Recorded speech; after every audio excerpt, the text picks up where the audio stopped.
पे हो वो शायद दूसरा कोई नहीं। और आपके पास जो ताकत है वो भी मैं कहूँगा कि दूसरों के अंदर है। शायद आप में से कुछ अपनी ताकत को पहचानते हैं, कुछ नहीं पहचानते हैं, लेकिन आपके अंदर वो ताकत है कि आप किसी भी परिवर्तन को जमीन पर ला सकते हैं, किसी को। और मैं कई बार कहता हूँ कि मेरा आदर्श हमेशा बहुत पुरानी पिक्चर में, शायद उस टाइम काफ़ी लोग यहाँ पे पैदा भी नहीं होंगे, एक झूले वाला पत्रकार होता है, पजामे में पाबंद लगी होती थी, कुर्ता थोड़ा सा फटा हुआ होता था और वो समाज के लिए लड़ाई करता था, समाज के उत्थान के लिए। बहुत जब देखते थे तो ये मन करता था कि यही एक आदमी जो शायद देश को बदलेगा।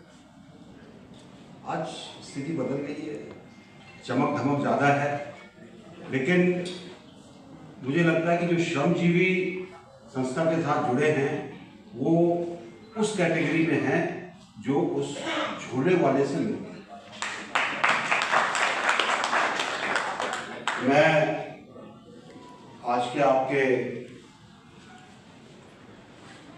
संस्था के लिए जो आपने अपना वार्षिक दिन रखा है उसके लिए आप सबको बधाई देता हूँ। जिनको सम्मानित किया गया है उनको बधाई और शुभकामनाएं देता हूँ और आशा करता हूँ कि आपके द्वारा कोई ना कोई बदलाव आए। एक चीज़ जो मन के अंदर है वो आपके सामने बोलना चाहता हूँ। देखिए, अगर समय में हम पीछे जाएं, 1857 के अंदर जब हमारे प्रथम आज़ादी की लड़ाई का बिगुल बजा, अगर मंगल पांडे जी ने 1 महीने बातचीत शुरू की होती तो शायद आज हालात दूसरे, क्योंकि जो लोग सिख और गोरखाओं के साथ बातचीत करने के वो पहुंचे नहीं, तब तक उन्होंने बंदूक दाग दी और मामला कहीं और चल गया। लेकिन 1857 के बाद अंग्रेजों को एक चीज समझ में आई, ईस्ट इंडिया कंपनी। 1857 के अंदर पूरा देश इकट्ठा होकर लड़ा, कोई जातिवाद या धर्मवाद के अंदर नहीं लड़ा, वो अंग्रेजों को हराने के लिए लड़ा। और ये बात अंग्रेजों को जब समझ में आई लड़ाई के बाद, जब तक ऐसे मौके पे जबकि बिल्कुल एक धक्के में शायद वो जा सकते थे बाहर, उन्होंने हमको तोड़ना शुरू किया। तो आपको पता है, अगर आपने पढ़ा होगा कि तकरीबन 30 साल तक जिन्ना साहब चर्चिल के संपर्क में थे और उनका भी जो टूल किट था उस टूल किट को वो तब चलाते थे। देश विभाजन हो गया, आज़ादी के बाद एक और हमारे अंदर कमी आई, जो अंग्रेजों ने किया था उसको हमने बहुत अच्छी तरह से पॉलिश करके और आगे और चीज़ें निकाली जिससे कि हम वोट के लिए लोगों को बांट सकें, अपना फायदा उठा सकें और बड़ी जिम्मेवारी के साथ करें। और ये चीज बाहर के देश भी देखते हैं। बांग्लादेश के अंदर 1975 के अंदर अमेरिका कहा जब मुजीब की हत्या, इस साल बांग्लादेश के अंदर अमेरिका कहा था और वो तो शेख हसीना बच गई, नहीं तो शायद उनका भी वही अंत होता जो उनके पिता था।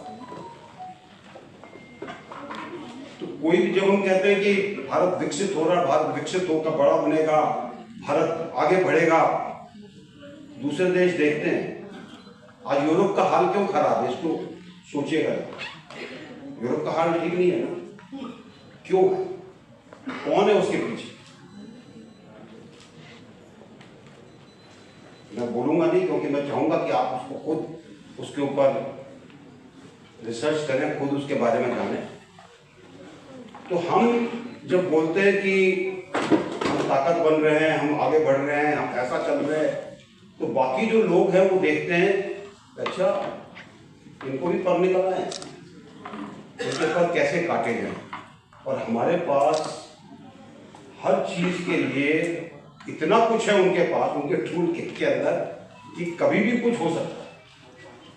तो मैं आपसे ये गुजारिश करूँगा, निवेदन करूँगा कि इस चीज़ को लोगों के अंदर ऐसे डाला जाए कि हम एक हो सके, हमारे अंदर सामाजिक सद्भाव बन सके। मैंने कई बार कहा है कि जब कोई बड़ी त्रासदी होती है, कोई बड़ी दिक्कत होती है, तब जब सिविल इंतजामिया फेल हो जाता है तो हम सेना पर जाते हैं। सेना के अंदर कोई इम्पोर्टेड लोग तो नहीं है, उसी गांव से आदमी सेना में जाता है, उसी से पुलिस में जाता है, उसी से प्रशासन में जाता है। लेकिन सेनाओं में ऐसा क्या है? दो चीजें। पहली चीज, हम हमेशा ये मानकर काम करते हैं कि देश सर्वोपरि है, देश के ऊपर कुछ नहीं। हमारे परिवार के ऊपर भी देश है। और आपको अगर कहा जाए कि आप ये चीज नहीं बतानी अपने परिवार में, तो हम बताते नहीं है। बाद में लड़ाई जरूर होती है परिवार में कि आपको बताया तो नहीं। दूसरी चीज है, हमारे अंदर धर्म के नाम पर, जाति के नाम पर कोई बचता नहीं, हम एक होकर, तो इसीलिए हमको सफलता मिली। आज जब लोग जाति की बात करते हैं कि इसके अंदर और चार और ढूंढ ली जाए क्योंकि इसके अंदर कुछ फायदा मिलेगा, या इसको किसी राजनीतिक इस्तेमाल के लिए इस्तेमाल किया जाए, तो देश और विभाजित होगा, और जितना हम विभाजित होंगे उतने हम कमजोर होंगे। तो मैं चाहूँगा कि आप सब लोग जिम्मेवार हैं, इस चीज़ पे जरूर सोच विचार करें, क्योंकि देश हम सबका है। अगर मैं ये कहूँ कि मेरा ही देश है तो गलत है। देश हम सबका है, देश का उत्थान हम सबके लिए है। और एक चीज़ और जो मैं चीन के नेता डेंग ज़ाओपिंग से जो उन्होंने कहा था, आपको आश्चर्य होगा कि उनके यहाँ जो उच्च कोटि की जो चीज़ें बोली जाती हैं वो चौपाई में बोली जाती है। हमारे चौपाई, वो भी चौपाई में बोलते हैं। तो उन्होंने कहा था कि तब तक आप आंखें नीचा करके चलिए जब तक आपके पास इतनी ताकत ना हो कि आप सबका मुकाबला कर सकें।